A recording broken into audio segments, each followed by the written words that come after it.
안녕하십니까. 본 강의는 조선이공대학교 기계과 1학년 뿌리반을 위한 강의가 되겠고요. 교과목은 용접재료 2에 해당됩니다. 이번 시간은요 7주차고요. 다음 시간, 다음 주차 8주차는 중간고사입니다. 따라서 이번 시간에는 비대면 수업이기 때문에 중간고사 대해서 설명 그리고 대비를 위해서 요점 정리를 하는 시간을 갖도록 하겠습니다. 지금까지 1주차부터 해서 강의를 꾸준히 들은 학생들은 충분히 이해를 하실 수 있을 거라고 생각이 되고요. 마지막으로 정리하는 그런 시간이 되니까 잘 들으시고 판단을 해 주십시오. 자, 지금부터 시작하도록 하겠습니다. 자, 이번 7주차 목표는 중간고사 대비라고 말씀을 드렸고요. 제가 중간고사 시험에 대해서 어떻다라고 설명을 드린 다음에 1주차부터 요점만 다시 짚어보는 그런 시간을 갖도록 하겠습니다. 시험 범위는요 1주차부터 5주차까지 강의 내용입니다. 즉 지난 시간에 공부했던 6주차 금속의 결정구조 있었죠. 단순 입방격자, 이 부분은 중간고사에 해당이 안 되고요. 1주차 우리 오리엔테이션부터 시작을 해서 5주차 오스테나이트의 비밀까지가 중간고사 시험 범위입니다. 그래서 1주차부터 5주차까지만 공부를 착실히 하시면 좋겠다라는 얘기고요. 시험 문제는요 객관식, 즉 보기가 4개 있고 그 중에서 고르는 문제입니다. 그 고르는 문제는 총 15문제를 출제하겠습니다. 그리고 각각 점수 한 문제당 4점씩 배점을 하고요. 그러면 15 곱하기 4 하면 60점이 되겠죠. 네. 그 다음에 단답형, 간단히 답을 쓰는 그런 문제입니다. 네. 주관식이지만 간단하게 쓰는 문제입니다. 이따가 설명을 드리겠습니다. 예를 들어서 다음 중 단단함의 정도를 말하는 금속의 성질은, 그러면 답은 경도 또는 하드니스 영어로요. 이렇게 쓰면 되는 문제. 네, 그런 문제가 총 6개가 나갑니다. 6개에서 각각 5점씩, 그래서 30점 만점이 되겠고요. 서술형은 조금은 길게 쓰는, 뭐 2가지든 3가지든 이렇게 쓸 수 있는 그런 문제입니다. 그 서술형 문제가 한 문제가 출제됩니다. 그래서 10점, 전체 10점 되고요. 이렇게 돼서 전체 문제의 숫자는 22문제가 되겠고, 만점은 100점 만점이 되겠습니다. 이 100점을요 중간고사이기 때문에 35점 만점으로 환원을 시켜 가지고 35점 만점으로요. 그 다음에 기말고사 역시 이렇게 35점 만점으로 해서 총 지필고사, 이렇게 중간고사 기말고사의 총점은 70점이 되겠습니다. 그 다음에 여기에 출석 점수와 보고서 점수를 합해서 100점 만점으로 평가가 이루어질 예정입니다. 그래서 이 부분에 대해서는 참조를 해 주시기 바라겠습니다. 자, 여러분이 보시는 화면이 이제 1주차에 공부했던 화면인데요. 넘어가겠습니다. 오리엔테이션 문제는 중요치 않고요. 이런 것들은 뭐 다 아시잖아요. 그때 풀었으니까. 우리 이미 다 공부했던 내용인데 이것들은 풀어보실 필요가 있습니다.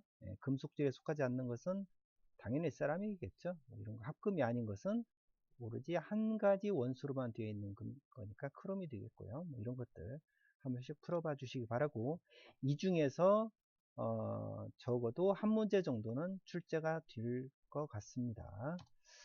자, 용접 재료는 뭐 넘어가겠습니다. 자, 금속의 성질 중요합니다. 금속의 성질, 아까 우리 단답형 6문제 나온다 그랬죠. 그 단답형 6문제가 이 금속의 성질 그리고 주요 용어에서 나옵니다. 잘 이해를 해 주시기 바라겠습니다. 첫 번째, 비중. 4도씨일 때 물체의 무게 또는 밀도와 같은 체적의 물의 무게 밀도다. 즉 물과 내가 측정하고자 하는 물체의 무게의 비율, 그게 곧 비중이다 그랬습니다. 이해하시겠죠? 열팽창 개수, 온도가 1도씨 상승할 때 팽창하는 크기와 팽창하기 전의 크기와의 비다 그랬습니다. 1도씨 상승했을 때 얼마만큼 팽창하느냐 정도가 곧 열 팽창 개수고 바이메탈에 주로 사용된다. 다리미에 사용되더라 라고 설명을 드렸었습니다. 열 전도율 이 하나하나에 대해서 너무 자세하게 설명을 하기가 어려워요. 시간이 너무 걸리니까. 그래서 간단히만 설명을 드립니다. 열 전도율 얼마나 열이 잘 전달되느냐의 정도죠. 일정한 거리에 대해서 1도씨 온도 차가 있을 때 얼만큼 열이 전달되느냐 그게 열 전도율이었습니다. 이런 테스트 있었죠. 자, 비열 스페시픽 히트라고 하는 비열은 어떤 물질 1kg을 1도씨 높이는데 필요한 열량이다. 즉 나무로 된 재질을 나무 1kg을 1도씨 높이는데 필요한 열량하고 철 1kg을 1도씨 높이는데 필요한 열량은 다를 거다. 그게 곧 비열이었다라는 얘기입니다. 그래서 이렇게 비열들이 차이가 났었죠. 그런 것들이 있었습니다. 자, 전기 전도율. 아까 열 전도율은 열을 얼마나 잘 전달하느냐의 정도였고요. 전기 전도율은 물체 내에서 전류가, 즉 전기가 잘 전달되는 정도다. 그래서 은구리, 백금, 알루미늄 이랬습니다.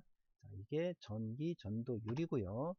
화학적 성질로서는 내식성, 부식이라는 뜻입니다. 내자가 붙으면 안티, 즉 부식에 저항하는 성질이라는 뜻입니다. 에로전 레지스턴스, 부식에 대한 저항력, 즉 부식이 일어나기 어려운 성질을 내식성이라고 하고요. 내열성, 똑같이 내자가 붙었잖아요. 내자. 안티입니다. 열에 안티한 성질, 즉 열을 잘 견디어내는 성질을 내열성이라고 합니다. 그래서 영어로는 heat resistance라고 이렇게 부르고 있습니다. 내식성, 내열성, 내자가 붙으면 그거를 저항하는 성질이다. 즉 부식에 저항하는 성질, 열에 저항하는 성질, 뭐 이렇게 되는 거죠. 화학적 성질 두 가지였고요. 기계적 성질 보겠습니다. 기계 성질. 첫 번째, 강도. 소재가 외력에 저항할 수 있는 힘, 즉 얼마나 강하냐라는 정도를 나타내죠. 철이 강하냐, 알루미늄이 강하냐 그런 거죠. 그런 뜻입니다. 경도, 하드니스, 단단함의 정도다. 유리가 단단하냐, 구리가 단단하냐 뭐 이런 거죠. 단단함의 정도, 하드니스, 경도라고 하고요. 연성, 덕틸리티 이거하고 항상 연관되는 게 취성, 브리틀리스.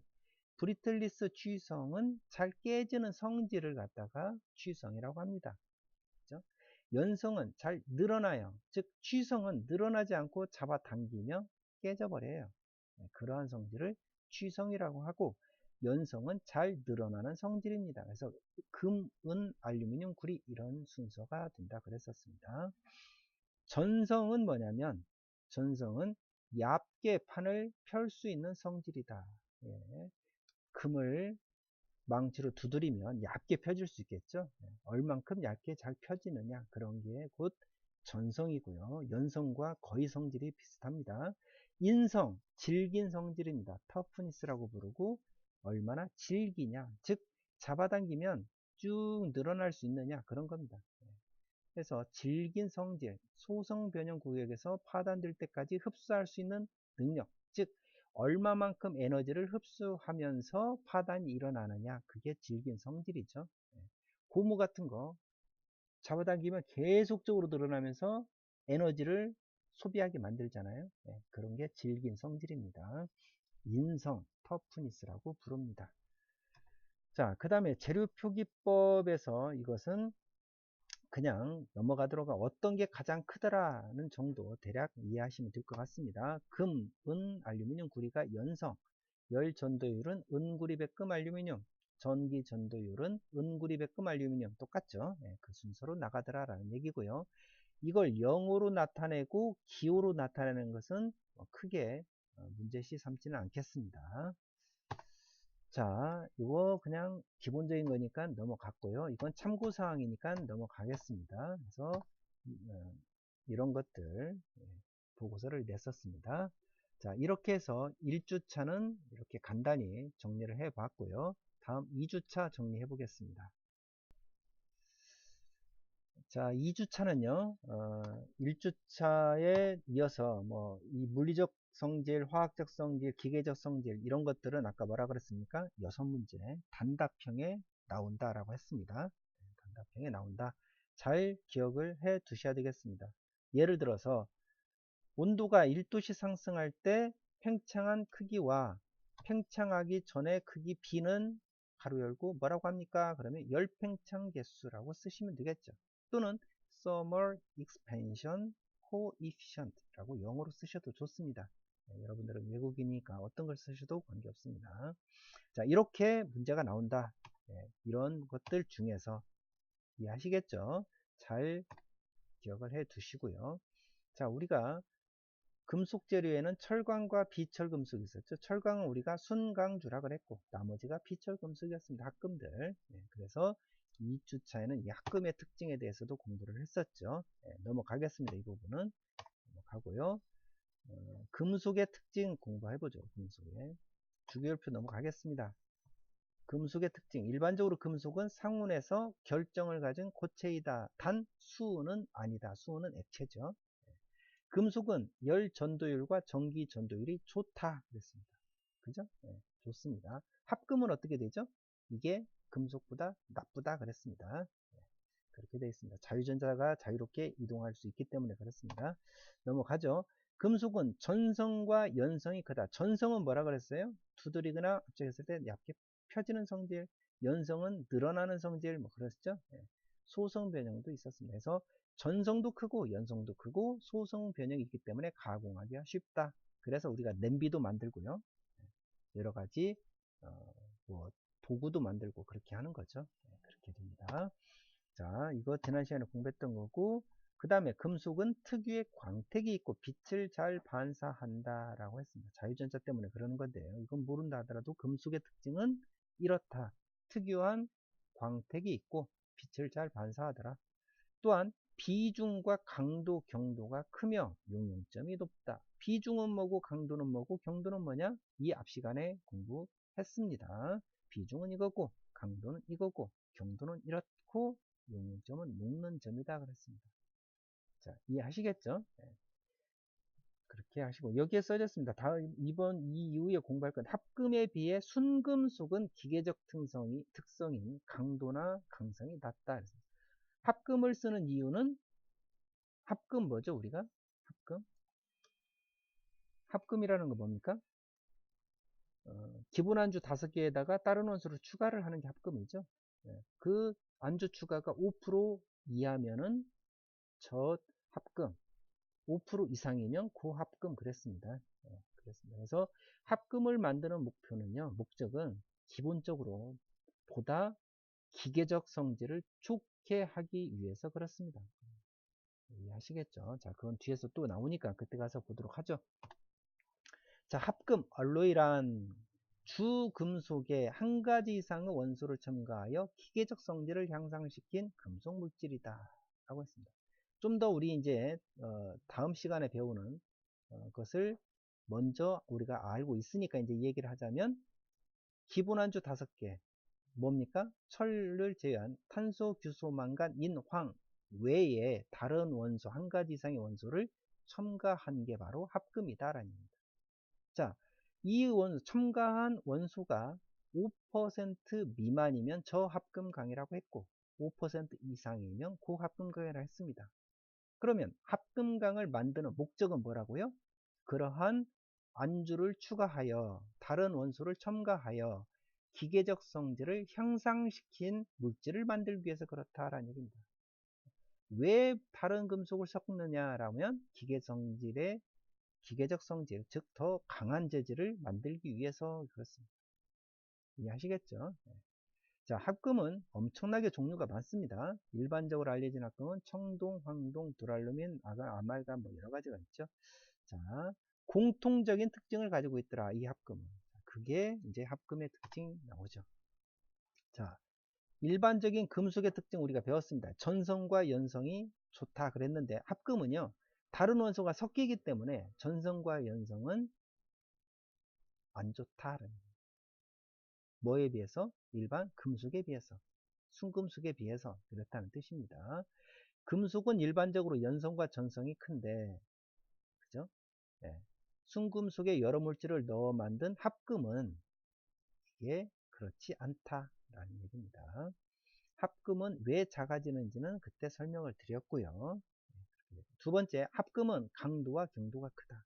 자, 강도, 경도, 단단함 정도와 강함의 정도는 크다.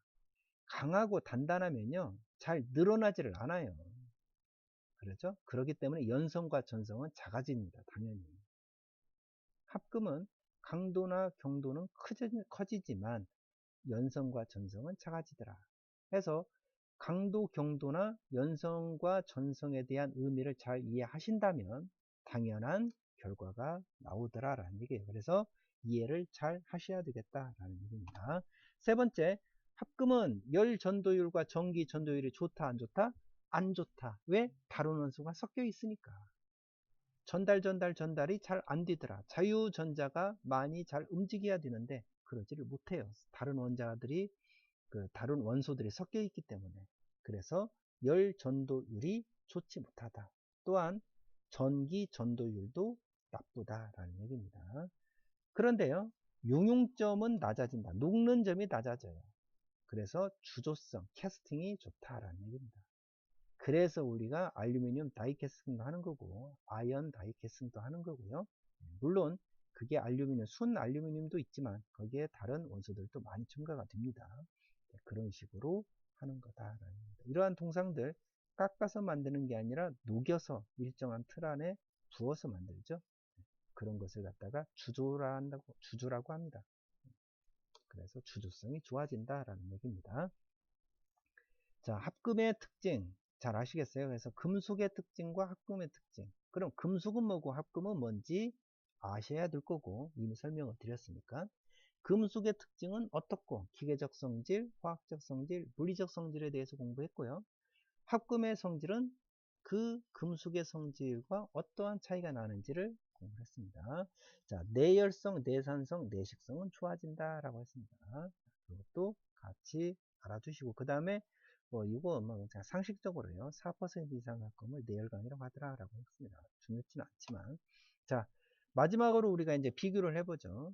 한 가지 원소의 금속, 그냥 금속. 그 다음에 이건 한 가지 원소에다가 안주 추가를 한 금속, 즉 합금입니다. 그래서 금속과 합금의 비교를 해보면 금속은 강도나 경도는 합금보다는 낮죠. 왜? 안주를 추가하면 강도나 경도를 큰 걸 만들 수 있기 때문에 합금을 만들어 쓰는 거니까. 그래서 합금보다 금속은 낮다. 강도나 경도는. 대신에 늘어나지는 잘 않죠. 그래서 전성이나 연성은 나쁘다라는 얘기입니다. 작다. 합금이. 그죠? 그 다음에 다른 원소가 섞여 있기 때문에 합금은 열 전도나 전기 전도가 좋지 못하죠. 네, 이렇게 됩니다. 당연히 이렇게 됩니다. 억지로 이으면 절대 안 돼요. 그런데 녹는 점은 낮아지죠. 그래서 주조성이 좋죠. 합금이. 그래서 용융점이나 주조성은 합금이 용융점이 낮아져서 주조성이 좋다. 네, 철은 상당히 높은 온도에서 녹지 않습니까? 네, 그렇습니다. 내열성, 내식성, 내산성, 내자가 붙은 것들은 합금이 더 좋아진다라는 얘기입니다. 자, 그런 식으로 정리가 될 수가 있겠다라는 얘기예요. 자, 이렇게 해서 2주차를 정리했는데요. 2주차에는 여러 가지 시험 문제가 방금 말씀드린 거가 여러 가지가 나옵니다. 아까 1주차에서 설명드렸던 그 6문제 그 외에도 객관식으로도 출제되는 문제가 있습니다. 그래서 잘 준비를 해 주시면 되겠죠. 이 문제도 잘 풀어봐 주십시오. 이런 것들도 유사하게 출제가 될 수 있다라는 말씀을 드립니다. 자, 이렇게 해서 2주차를 정리하고요. 다음 3주차에서 정리해 보겠습니다. 자, 3주차는요, 오페라의 첫 번째 시간이었습니다. 그래서 2주차 이거 합금과 금속에 대한 비교 이렇게 했었고요. 즉, 금속과 합금의 특징을 공부를 했었고요. 그 다음에 철강 만드는 것 중에서 요거 있었죠, 이건. 5가지 기본 안주요. 5가지 기본 안주가 이렇게 되더라. 이 중에서 망간은 특공대로 투입을 했었죠. 이렇게 되어 있습니다. 자, 이것도 그냥 참고상으로 넘어가고요. 윤곽로 넘어가겠습니다. 자, 오페라에서 첫 번째 안주, 기본 안주 5가지 어떤 거였죠? 탄소, 규소, 망간, 인, 황 그랬습니다. 이거 외에는 그러니까 맨 처음에 철을 만들면 철이 주성분이겠고요. 탄소, 규소, 망간, 인, 황 이 기본 안주 5개가 포함되더라 라는 얘기였습니다. 그죠? 이게 철의 기본 5대 원소예요. 예를 들어서 다음 중 철강의 기본 5대 원소가 아닌 것은 1번 탄소, 2번 규소, 3번 인, 4번 황, 5번 크롬. 그러면 5번이 답이겠죠. 그런 식으로 된다는 얘기입니다. 그래서 기본 안주 5가지는 요거다라는 거 기억을 해 주셔야 되겠죠. 이거에 다른 게 포함이 되면 어떻게 된다고요? 합금이 된다 그랬습니다. 자, 이번에는요. 그 강을 만든 강을 갖다가 탄소 함량, 탄소입니다. 카본, 탄소의 함량에 따라서 분류를 하더라. 분류 기준은 탄소의 함량으로 분류를 하는데 뭘로 분류가 됩니까? 순, 강, 주로 분류되죠. 순철, 강철, 주철. 그래서 일반적으로 우리가 철이라고 한다면 강철을 이야기하는 겁니다. 그렇습니다. 그래서 탄소 함량이 0.025%보다 낮으면 0.025% 미만이면 순철이라고 부르고요. 0.025에서 2.0까지를 강철이라고 부르고 주철은 2.0에서부터 6.67%까지 이거를 주철이라고 부릅니다. 탄수함량이 갈수록 높아지죠. 순강주로 하면 우리가 술도 알코올의 함량에 따라서 약한 술도 있고 강한 술도 있고 하듯이 탄소 함량에 따라서 순강주로 나누어지더라. 자, 이 강철에서요. 이 강철에서 다시 나누어 보죠. 저탄소강, 중탄소강, 고탄소강. 왜? 이 강철을 제일 많이 사용하니까.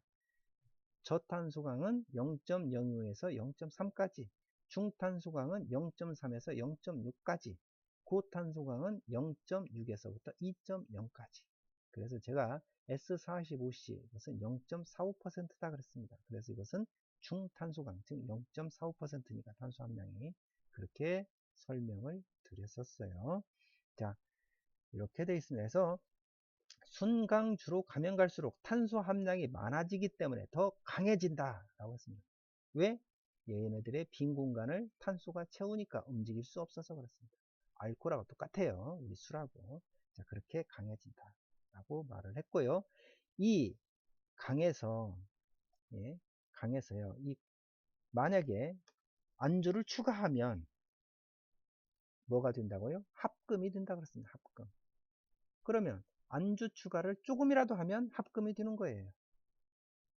탄소강에서. 자, 이 강철에서. 그러면 안주 추가를 5%보다 작게 하면 저합금강이 되고 안주 추가를 5% 이상 하면 고합금강이 되더라 라고 말씀을 드렸었습니다. 자, 이렇게 순강주 정리를 했고요. 자, 이건 넘어가겠습니다. 자, 이게 탄소 함량이 높아지면 높아질수록 강해지죠. 그래서 강해진다. 그리고 자, 넘어가죠. 이것도 상식적으로 알아두는 내용이고요. 넘어가겠습니다. 이게 탄소 함량을 나타냈고 기계 구조용강, 이거는 일반 구조용강이라고 했습니다. 그래서 이것은 취재 인장 강도를 나타내고 있고요. SM25C도 있겠죠. 25C. 그 탄소 함량이 0.25%. 그러면 저탄소강에 해당이 되겠죠. 0.025에서 0.3까지니까 앞에서 공부한 것처럼요. 자, 넘어가겠습니다. 이러한 특징들이 있고요. 보고서에서 5대 원소가 아닌 것은 이 중에서 어떤 거냐, 45의 의미는 이런 것들도 꼭 풀어보시기 바라겠습니다. 시험 문제에도 출제가 될 수가 있습니다. 자, 순강주의 첫 번째 시간, 즉 3주차를 마치겠습니다. 3주차 요약을 마치고요. 4주차에서 뵙도록 하겠습니다. 예, 이어서 4주차 요약을 해보겠습니다. 중간고사를 대비한 지금 과정에 이르러서 1주차부터 5주차까지 쭉 정리를 하고 있습니다. 4주차 가보죠. 자, 우리 3주차에 대한 요약을 하고 있고요. 이거 생략하겠습니다. 방금 설명을 드렸으니까. 역시 넘어가고 4주차에는 오페라 두 번째 시간입니다. 네, 두 번째 시간에서 오스트나이트와 페라이트의 특징들 설명을 하고 있었죠. 네, 빈 공간이 어떻게 되고 빈 공간 때문에 강도나 경도는 어떻더라 라는 얘기들, 이런 것들 기본적으로 이해를 하고 계시면 되겠죠. 네, 생긴 걸 보면 합니다. 이 결정 구조나 이런 것들은 시험 문제 내지 않겠습니다. 결정 구조는 별도로 지금 6주차부터 공부를 하고 있으니까 이건 기말고사 범위 내에 들어갈 거라고 생각이 들고요. 아무튼 이러한 오스트나이트와 페라이트의 특징들이 있더라. 그래서 오스트나이트는 면심 입방 구조, 페라이트, 알파철은 채심 입방 구조다 라는 얘기였고요. 자, 넘어가겠습니다. 자, 이것도 넘어가는데 듀플렉스 있죠. 자, 오스트나이트와 페라이트는 서로 장단점이 있어요. 오스트나이트는 강도는 약하죠. 네, 그러나 내 피로도, 자, 피로에 좋고 내 캐비테이션이 좋았습니다. 아까 여기서 오스트나이트는요, 이런 것들은 좋죠. 네, 그런데 강도나 경도는 나빠요. 근데 만약에 강도나 경도나 이런 것들도 좋아야 되고 충격값도 좋아야 된다면 도대체 뭘 써야 될까라는 얘기입니다. 이걸 쓰자니 강도는 낮고, 이걸 쓰자니 충격값이 낮고, 인성이 낮다라는 뜻이죠. 인성. 그럴 때는 어떤 걸 도대체 써야 되냐라고 했을 때, 뭐 이 중에서 가장 문제가 적은 것, 보다 심각한 문제를 방지할 수 있는 방향을 선택하는 거고요. 두 번째가 듀플렉스 배웠었죠. 듀플렉스란 크롬이 17% 이상 함유하고 있으면서 니켈이 5, 6, 7%를 함유하고 있을 때 얘네들을 듀플렉스라고 했다. 듀플렉스, 듀엣 할 때 둘이라는 뜻입니다. 즉 오페라가 혼합되어 있는 조직, 즉 오스트나이트와 페라이트가 혼합되어 있는 조직을 듀플렉스 강이라고 부르고요. 다른 말로는 그냥 듀플렉스 스테인리스 강이라고도 합니다. 그래서 오스트나이트와 페라이트가 한꺼번에 섞여 있는 조직이다 라는 얘기입니다. 듀플렉스는. 근데 듀플렉스를 나타낼 수 있는 함량은 크롬이 17% 이상이면서 니켈은 5% 또는 6%, 7% 이 세 가지밖에 없더라라는 얘기예요. 그렇죠? 네, 그랬습니다. 자, 이런 거 잘 알아두시기 바라겠습니다. 자, 스테인리스 강이 되려면 어떤 원소가 몇 퍼센트 이상 포함되어야 되죠? 크롬 원소가 12% 포함되어야 되겠죠? 그러면 스테인리스 강은 탄소 강입니까? 가끔 강입니까? 이거가 기본 안주입니까? 안주 추가입니까? 안주 추가죠.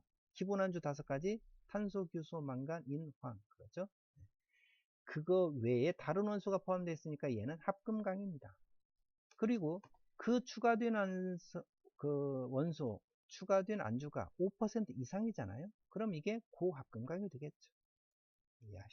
이해하시겠죠? 스테인리스 강은 고합금강입니다.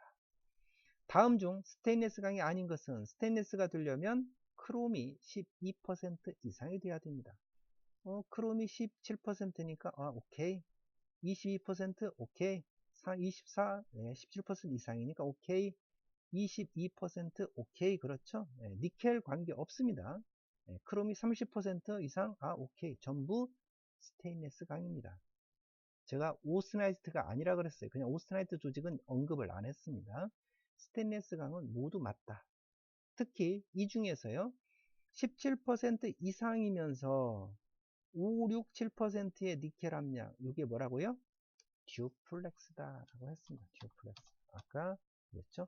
17% 이상이면서 5, 6, 7%를 갖고 있는 니켈을, 그게 듀플렉스다 라고 한 겁니다. 그렇게까지 같이 기억을 해 두시면 되겠다. 즉 얘는 스테인리스 강이면서 듀플렉스 조직이다 라는 얘기죠. 네, 이해하시겠죠? 얘는 그냥 스테인리스 강인 거고, 얘도 스테인리스 강인 거고요. 그렇게 기억을 하시고요. 그 다음에 중요한 오산불곡이 나오죠. 실용적인 오스트나이트 조직 3가지 오산불곡이다, 이렇게 공부를 했습니다. 첫 번째는요, 무조건 크롬은 17% 이상이 돼야 되겠고, 거기에다가 니켈이 8% 이상이 돼야 된다 라는 얘기. 아까 듀플렉스가 크롬이 17% 이상이면서 니켈이 얼마요? 이 밑에 바로 밑에입니다. 765%. 이때가 듀플렉스, 즉 오스테나이트와 페라이트가 합해진 조직이 되고, 이게 5, 6, 7을 넘어서 8% 이상이 되면 이제는 얘는 완전한 오스테나이트가 되더라는 얘기입니다. 페라이트는 사라지는 거예요. 이제 듀플렉스는 페라이트가 있지만, 이해하시겠죠? 그와 같이 됩니다. 그래서 대표적인 게 스테인리스 스틸 304나 316이 되겠고요. 두 번째요. 크롬이 없이 니켈 혼자서 오스테나이트 조직을 만들 수 있다. 어떻게 해요? 대신에 30% 이상의 니켈이 포함이 되어야 된다는 얘기입니다. 그러면 얘는 오스테나이트다. 그래서 인코넬 같은 경우가 주로 이렇게 니켈이 많이 포함되어 있는 오스테나이트 조직을 나타내고 있습니다. 자, 세 번째, 능력자, 망간 나왔어요. 능력자 혼자 오스테나이트 조직을 만들려면 10% 이상만 되면 되더라 라고 했습니다. 그래서 이 세 가지 조건 3종 세트, 5삼불고기 3종 세트는 잘 기억을 하시자 라고 했습니다. 다음 중 이 강의 조직을 말씀해 보세요. 17% 이상이면 무조건 얘는 스테인리스 강이라고 했죠. 그 중에서 조직을 말하라 그랬으니까 오스테나이트냐 페라이트냐를 말하는 겁니다. 17% 이상 8% 이상의 니켈, 그러면 이게 뭡니까? 오스테나이트잖아요. 이거에 해당이 되죠. 이거에 해당이 되는지를 살펴보는 거예요. 시험 문제에서 다음 중 다음에 합금강의 조직은 이라고 물어보면 이걸 무조건 써놓고 이거에 해당이 되는지를 살펴보는 겁니다. 1번은 이거에 해당이 되니까 정답은 오스테나이트라는 얘기고요. 2번 크롬이 22%니까 여기에는 일단 해당이 되죠. 니켈이 8% 그러니까 여기 해당되죠. 그러면 1번에 해당이 되니까 얘도 오스테나이트. 크롬이 24% 해당되죠. 여기에 니켈이 5% 5%보다 낮잖아요. 5%면 8%보다 낮잖아요. 그럼 얘는 안 되잖아요. 오스테나이트가 아니다. 그럼 뭐냐? 765는 뭐예요? 오스테나이트와 페라이트가 합해진 듀플렉스가 된다라는 뜻입니다. 22% 4% 뭡니까? 얘는 765 얘는 8%가 안 되니까 얘는 오스테나이트가 아닌 페라이트라고 생각을 하고요. 그 중에서 765는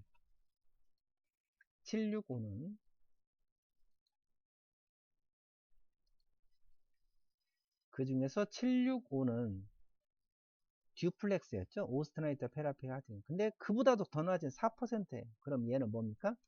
페라이트가 되겠죠. 잘 생각해 보십시오. 그 다음에 크롬 혼자 30%입니다. 그럼 30%이니까 여기에 해당되죠. 여기에 해당되는데 크롬 혼자는 오스테나이트를 만들 수 있다 없다? 못 만든다. 크롬 혼자는 니켈이 포함이 돼야 되죠. 8% 이상이. 만약에 이게 크롬이 50% 또는 80%라 그래요. 그래도 얘는 오스테나이트가 아니다 라는 뜻이죠. 페라이트입니다. 이렇게 구분을 하시면 되겠습니다. 상당히 중요한 내용입니다. 이런 것들 잘 구분해 주시고요. 이런 문제들 한 번씩 풀어봐 주시기 바라겠습니다. 이거 아까 풀었던 거하고 유사한 문제인데요. 자, 이런 것들도 풀어보자 라는 얘기입니다. 스테인리스 강이 되려면 크롬이 몇 %예요? 그거 포함되어야 되죠. 앞에 보세요. 스테인리스가 탄소강입니까? 각근강입니까? 아까 기본 안주가 포함되어 있느냐, 기본 안주로만 되어 있느냐, 안주 추가가 되어 있느냐 그 뜻이죠. 이런 문제 나오면 어떻게 하라고요? 오삼불고기 세 가지 종류 써놓고 해당이 되는 것들은 어떤 거가 있는지 체크해 보시면 되겠습니다. 자, 이렇게 해가지고요 4주차 공부를 마치죠. 4주차에 대한 핵심 요약을 마치겠습니다. 상당히 중요한 내용이었고요. 이어서 마지막으로요 5주차에 대한 정리를 하도록 하겠습니다. 자, 5주차 요약해 보겠습니다. 5주차는요, 지난 시간에 오페라에 대해서 공부를 했던 내용들을 그대로 해놓고요. 이제 오스테나이트 비밀에 대해서 공부를 했었죠. 비밀 총 몇 가지가 있었죠? 4가지가 있었습니다.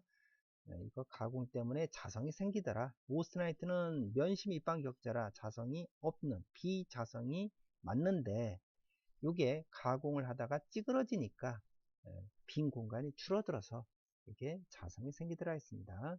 그래서 오삼불고기 3종 세트는 유레트라라고 지난 시간에 공부를 했었죠. 중요한 내용이었습니다.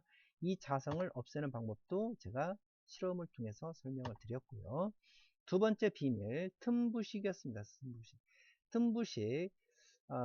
크롬이 12% 이상만 되면 뭐라고요? 이게 스테인리스 강이라고 했죠. 자, 크롬이 12% 이상이 되어 있다면, 포함이 되어 있으면요, 크롬과 표면에 있는 크롬과 산소가 결합해서 CR2O3가 만들어지는 산화 피막, 즉 부동태 피막이 생깁니다. 그래서 공기와 접촉을 못하게 해요. 철이. 그러면 부식이 일어나지 않죠. 녹이 안 납니다. 그래서 이 보호피막은 사라졌다 없어졌다 셀프 힐링 효과, 파괴가 되면 바로 신속하게 복구가 된다. 무지 빠르게 복구가 됩니다. 그래서 거의 살아있는 피막이다라고 했었어요.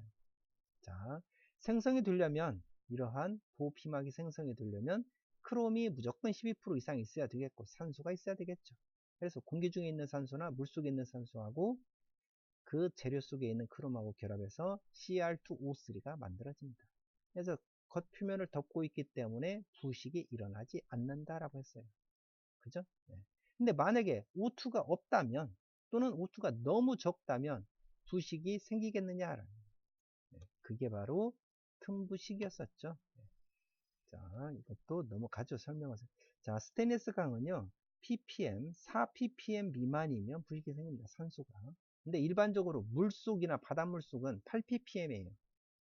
그러니까 물속에다가 스테인리스 강을 집어 넣어놔도 부식이 일어나지 않죠.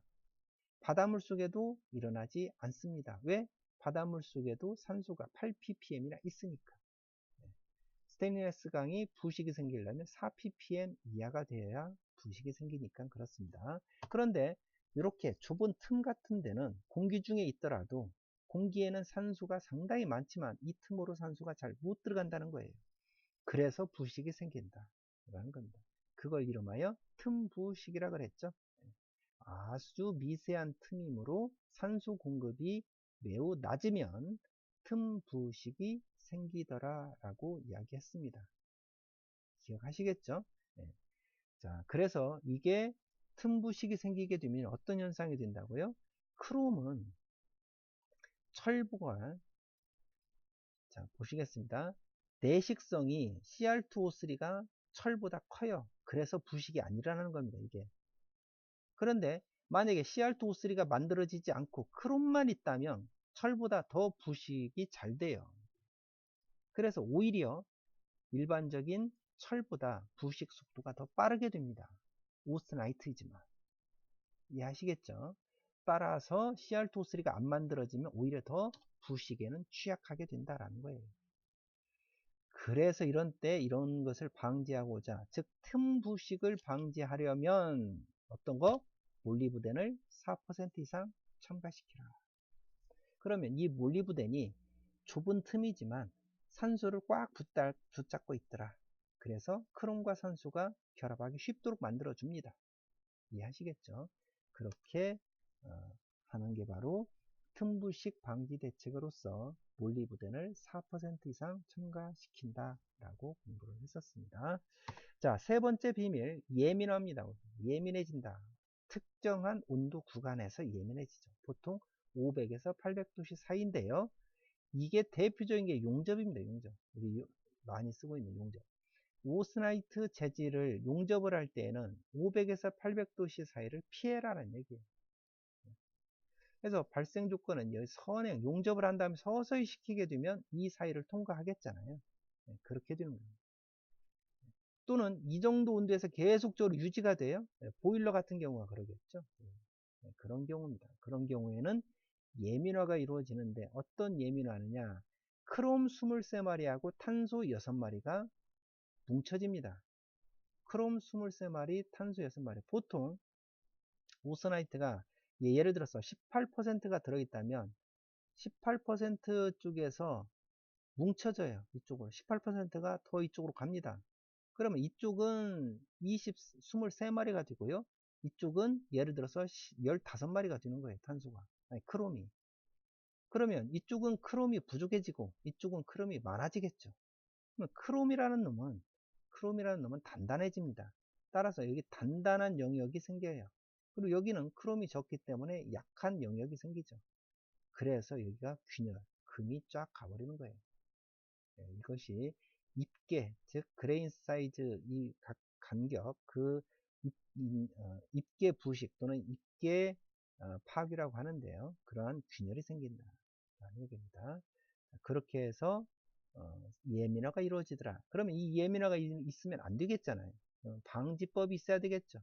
첫 번째, 크롬 23마리, 탄소 6마리가 합해져야 되니까 탄소를 줄이면 크롬 23마리고 탄소 6마리가 만들어지지 않겠잖아요. 그래서 저탄소급 재료를 씁니다. 그래서 일반적으로는요, L자가 붙어 있는 재료를 써요. 서스 STS 304L, 304L, 316L 이렇게 붙어 있는 재료를 씁니다. 그것은 로우 카본이라는 뜻이에요. 카본이 적다. 두 번째요, 안정화 원소인 티타늄이나 니오봄을 첨가하더라.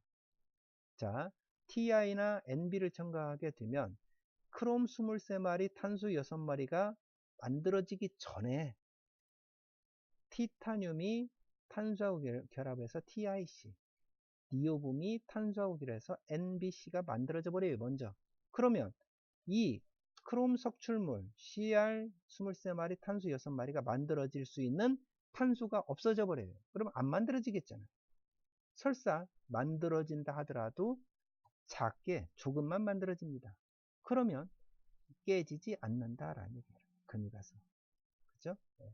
그렇게 해서 이 원소들 TI나 NB를 첨가시키는 방법도 있더라. 세 번째는요, 열처리 방법입니다. 고용화 처리, 용체화 처리라고도 하는데요. 약 1050도씨에서 30분간 유지하고 급냉을 한다. 자, 1050도씨에서 30분간 유지하고 선행을 해버리면 다시 800, 500을 통과하잖아요. 그러면 또 예민해지니까 바로 물에다 담가버립니다. 그러면 이 온도 1050도에서 바로 물의 온도로 떨어지니까 이 온도를 빠르게 지나와 버리잖아요. 즉, 이 온도 사이를 통과하지 않는 그러한 형태가 된다는 뜻입니다. 무슨 말이냐면 CR2, 즉 크롬 23마리하고 탄소 6마리가 만들어질 수 있는 온도를 빠르게 지나와 버리니까 만들어질 수 있는 시간을 안 주는 거예요. 급냉을 시켜버립니다. 이해하시겠죠? 그와 같이 이루어지더라 라는 예민화 말씀드렸고요.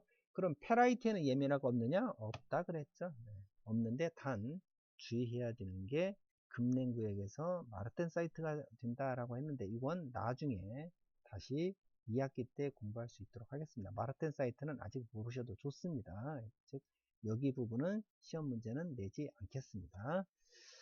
자, 마지막 비밀입니다. 피로 한도가 없다. 뭐가? 오스트나이트는. 그래서 오스트나이트 조직으로 된 재료는 언젠가는 피로 파괴가 발생될 수 있다. 그러면 위험하다 그랬습니다. 비행기 창문도 설명을 영상도 보여드렸었죠. 그렇기 때문에 오스트나이트 조직으로 된 재료를 사용을 할 때에는 피로를 받는 곳에 사용을 할 때에는 언젠가는 파괴가 일어날 수 있으므로 정기적으로 검사를 하거나 또는 일정 사용 시간이 지나면 교체를 한다. 무조건 파괴가 안 됐어도 새 걸로 교체를 한다. 그런 식으로 말씀을 드렸었습니다. 자, 이렇게 해가지고요 4주차 비행기 나왔고 피로 파괴 설명을 드렸습니다. 이런 것들 말씀을 드렸고요. 자, 4가지 비밀에 대해서 설명을 다 했습니다. 보고서에서 이런 것들 잘 기억을 해 두시기 바라겠습니다. 꼭 풀어보세요. 풀어보시기 바라겠습니다. 이런 문제들도 상당히 중요한 내용이 됩니다. 자, 이렇게 해가지고요 5주차까지 해서 우리 중간고사를 보기 위한 핵심 요약을 다 했어요. 네, 다 했습니다. 그러면 자 6주차 보고서를 내드리도록 하겠습니다. 6주차 보고서는요 여러분들의 출석 그리고 여러분들의 그 중간고사 시험 문제를 위해서 잘 보실 수 있도록 보고서를 내도록 하겠습니다. 자, 6주차가 아니라 7주차죠, 지금. 7주차 보고서 내드리고 하겠습니다. 방식은 동일하고요. 지금 제가 보고서를 쭉 채점을 하고 있는데, 아직까지 보고서를 하나를 제출을 안 했어요. 여러분들 꼭 내야 됩니다. 그래야 점수가 나가니까. 하는 방법을 잘 모르시는 분들은 학과 사무실 조교 선생님이나 아니면 학과장님, 노찬승 교수님께 여쭤봐 가지고 어떻게 하는지 방법을 안 다음에 다른 학생들한테 전파를 해 주세요. 그래야 점수가 나갈 수 있습니다. 자, 보고서 내드리도록 하겠습니다. 자, 오스트라이트 예민화 방지법에 대해서 쓰시오. 예민화가 뭐였습니까? 특정 온도 구간에서 크롬 석출물, 즉 크롬 23마리하고 탄소 6마리가 만들어져서 강한 조직이 되더라. 그 주변에 있는 크롬이 몰려오기 때문에 그 주변은 크롬이 적어져서 약해지죠. 그래서 크랙이 발생돼서 깨진다라고 했습니다. 그게 예민한데 이걸 방지하는 방법이 있었죠. 첫 번째, 탄소, 즉 크롬 23마리, 탄소 6마리가 결합이 돼야 되는데 결합될 탄소를 없애는 거예요. 즉 로우 카본, L급 재료를 쓰면 되겠죠. 그렇게 됩니다. 두 번째는 Ti나 NB, 티타늄이나 니오뷴을 첨가해 준다. 그러면 크롬 23마리하고 탄소 6마리가 결합하기 이전에 먼저 Ti가 탄소하고 결합해서 TiC, NB가 탄소하고 결합해서 NBC가 만들어지고 나면 탄소는 다 소모가 돼버리고 크롬 23마리, 탄소 6마리는 만들어지기 어렵겠죠. 그게 방지법이 되겠고요. 세 번째는 용체화 처리, 열 처리를 한다 그랬죠. 1050도씨 정도에서 30분간 유지한 다음에 어떻게 해요? 급냉을 한다 그랬습니다. 그러면 그 온도 구간, 만들어질 수 있는 500에서 900도 정도 그 온도 구간을 빠르게 지나와 버리니까 급냉을 하니까요. 빠르게 지나와 버리니까 크롬 23마리, 탄소 6마리가 만들어질 시간을 안 준다. 이렇게 이해를 하시면 되겠습니다. 이게 세 가지 방법이고요. 실용적인 오스나이 조직 세 가지, 5, 3 불고기 말하는 거죠. 첫 번째 뭡니까? 첫 번째, 크롬 17%, 니켈 8% 이상, 그렇죠? 두 번째는요, 니켈 혼자 하려면 몇 퍼센트요? 30% 이상. 둘 다 필요 없고 망간이 능력적 하려면 얼마예요? 10% 이상이죠. 그게 세 가지였습니다. 이렇게 해가지고요, 7주차 보고서를 내드렸는데 이 두 개의 문제 중에서 아까 설명을 드린 서술형 문제 하나, 다시 그 화면을 띄우고 설명을 드리겠습니다. 자, 아까 우리 맨 처음 7주차 처음에 이렇게 시험 문제를 낸다 그랬잖아요. 객관식 15개, 단답형 6개, 서술형 하나. 자, 이 서술형 하나가 뭐냐? 서술형 하나가 뭐냐? 그 서술형 하나가요, 이 두 개 중에 하나가 나올 거다라는 얘기입니다. 두 개 중에 하나. 자, 어떤 겁니까? 다시 화면을 제가 띄워보겠습니다. 네. 서술형 문제 하나가 나온다 그랬죠? 10점짜리. 이게 바로 요거. 이 문제 아니면 이 문제가 나갈 거다라는 얘기예요. 그래서 이 문제들을 잘 기억을 해 두셔라 라는 얘기입니다. 이해하시겠죠? 그래서 여러분들은 이제 10점짜리도 이 두 개만 공부하면 어차피 이거 해야 돼요. 어차피 이거 해야 되죠? 해야 되니까 다 같이 잘 알고 있으면 다른 객관식도 풀 수 있고 주관식도 풀 수 있는 그러한 방법이 될 수 있겠습니다. 자, 결론적으로요, 중간고사를 잘 보려면, 자, 이 서술형, 아까 두 개 중에 하나 나간다 그랬고요. 그래서 서술형 잘 하면 되겠고, 단답형 어떤 게 나온다 그랬습니까? 금속의 성질, 합금의 성질, 그렇죠? 어떤 용어, 예를 들면 단단한 정도, 뭐라고요? 경도다라는 얘기죠. 그런 식으로. 즉 1주차하고 2주차를 잘 하시면 이 6문제를 풀 수 있다 라는 얘기입니다. 1주차하고 2주차를 잘 하시면. 그 다음에 이거는 3주차, 4주차, 5주차를 공부하시면 객관식 문제 15개를 푸실 수가 있을 겁니다. 자, 시험 문제 어렵게 내지 않았으니까요. 특히 여러분들은 외국인이니까 용어에 대해서 되게 어려워 하실 거예요. 그렇지만 차근차근 공부를 하시면 충분히 이해도 할 수 있고요. 재미도 있을 수 있습니다. 그래서 문제 어렵게 내지 않았으니까 차근차근 지금 공부를 하시고요. 이 요약된 부분도 보신 다음에 그렇게 문제를 풀어보시면 좋겠습니다. 특히 매 주차에 내드렸던 보고서 문제 이런 것들도 잘 점검을 해 주시길 바라고요. 아무쪼록 시험 잘 보시고 중간고사 이후인 9주차에 만나볼 수 있도록 하겠습니다. 자, 이렇게 해가지고요. 7주차 중간고사 전까지의 강의를 마치겠습니다. 수고하셨습니다.